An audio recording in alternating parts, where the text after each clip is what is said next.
Hello everyone and welcome to my channel and my very first video. For years I've thought about doing YouTube videos as I have a lot to say. I love games and I love tech. From upcoming PC hardware, console hardware, TV hardware, robotics, cybernetics, augmentations, I want to know about it all. I figured with all the back and forth about the PS5 and Xbox, this would be a good intro for myself and my channel. I'll discuss techs and games and rant, mainly about games. I try to take the middle ground. I try my best to be as unbiased as the info that's out there, regardless of my personal preferences, and I'll give my opinions on what I see and what I understand, which may be wrong at times. So, with that, let's get into it. We're going to talk about the PS5 and Xbox, and for those of you, just say screw it, PC Master Race. So, the PS5, as I'm sure you all know by now, it's Zen 2 CPU with 8 cores at a variable 3.5 gigahertz. It goes up and down based on power draw. Its GPU comes in at a variable 2.23 gigahertz. Again, changes based on power draw. But the whole idea is that the system can draw power from what is not needed at the time. So if the CPU needs less resources or power, it'll drop the power on the CPU, up the power to the GPU. However, the GPU will come out and cap at 10.28 T-flops. It's got 16 gigabytes of GDDR6 and an 825 gigabyte NVMe drive, which has an input-output throughput of 5.5 gigabytes, up to 9 gigabytes compressed, thanks to its custom and innovative I/O setup. This setup has a dedicated DMA controller, a dedicated decompression chip, two input-output coprocessors, an on-chip SRAM, and a coherency chip. Now, all that is designed to free up resources that would be used by the CPU. The entire input-output setup can handle 22 gigabytes per second of compressed data using the Kraken compression system. Now, the Xbox Series X is a Zen 2 CPU 8 cores. It's capped at 3.8 gigahertz locked, or it drops down to 3.6 if you put on SMT. Its GPU runs at 1.825 gigahertz, which again is locked. It has a higher compute unit count, 56 compute units to PlayStation's 36, I believe. It comes in at 12 T-flops. It's got the same memory as the PS5, the 16 gigabytes DDR6, but it runs at split speeds. 10 gigabytes will run at 560 gigabytes per second, and the other 6 gigabytes will run at 336 gigabytes per second. It has a 1 terabyte NVMe SSD rated at 4.8 gigabytes per second compressed. So larger storage, a little bit slower. How that's going to affect most games, it's not really. Games are going to be designed for the slower system anyways. So if they can run 4.8, third parties are going to make their games for that. Or they're going to take the average PC user who only has an SSD, which is a lot slower than an NVMe drive. So this has all been talked to death by now. I know we're waiting on more news from both companies. Xbox has the reveal coming up later this month, I believe July 20th. And I've heard rumors that the PlayStation will have an event coming up soon, probably about their launch date and pre-orders and prices. But I want to talk about some things that I think are important. First off is T-flops. 10.3 for the PlayStation 5 or 12 with the Xbox. In my opinion, who cares? The reason I put it as bluntly as that is because in reality, who cares? Like, you're playing games at 4K, 60 frames per second on a console. Last gen, games were having a hard time running at 1080 and 30 at the beginning of life. At best, they got it at 1080p 60. Um, you upgrade to a new console, you're going to be impressed no matter what. Whether you have 12 T flops or 10.3, you're running 4K. you're running 60 frames per second, you're going to get ray tracing. You don't really need to nitpick. Um, for those running right now on an Xbox X or a PS4 Pro, you have 4K invariants. The Xbox has more native 4K titles. It does do upscaling as well, but the PS4 Pro mainly does the upscaling.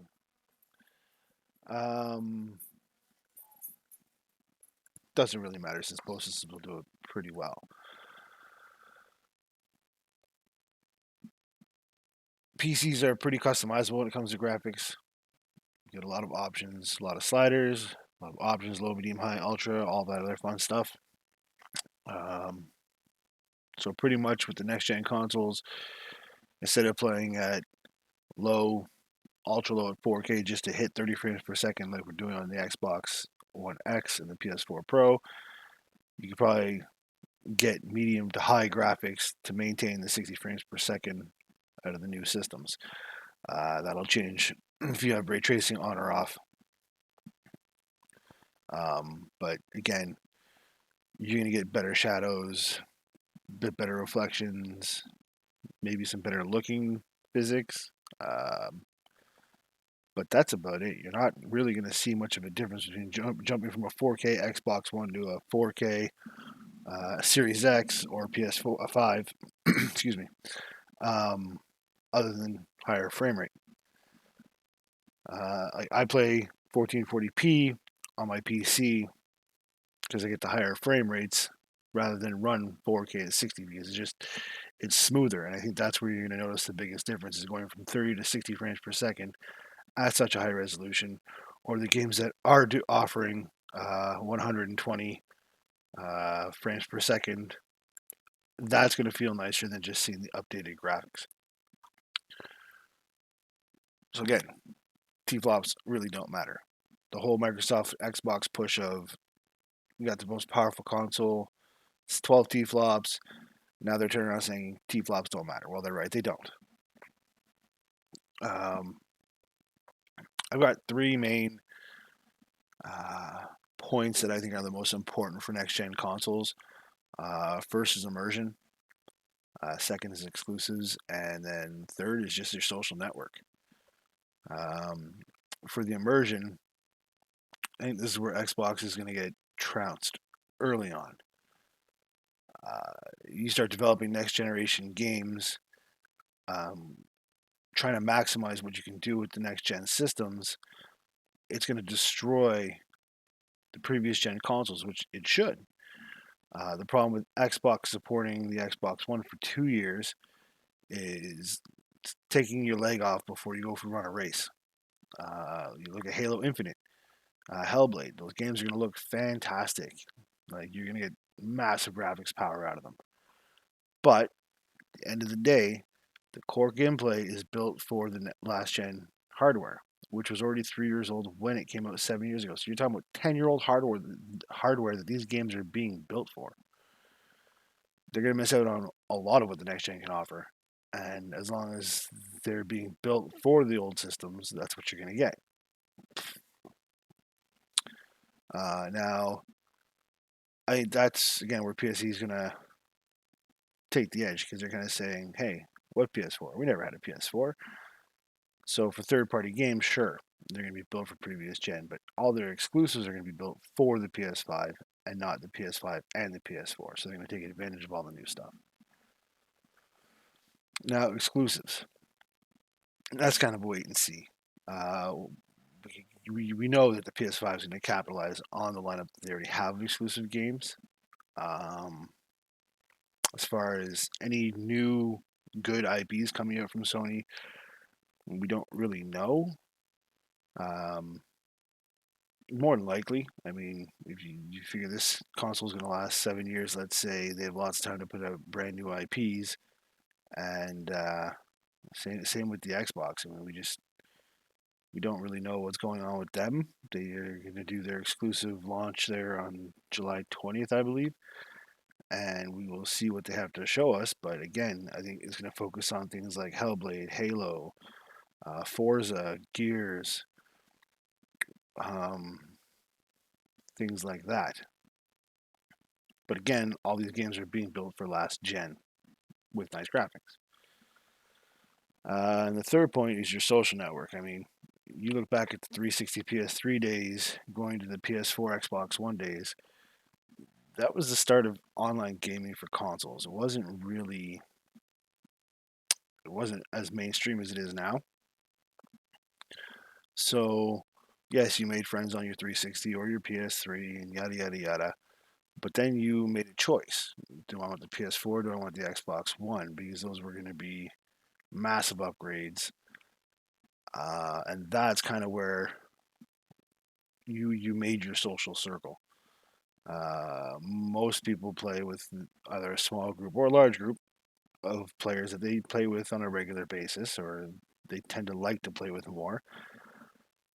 And they're not going to switch consoles unless everybody in that circle does switch consoles. It's just not going to happen.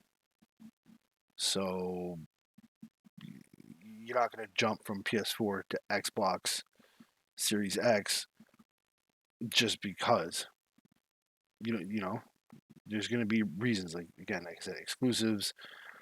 Um, but I think the social network is actually a big factor. I mean, I don't want to leave the friends that I've made on the PS4 or the Xbox One or PC or what have you.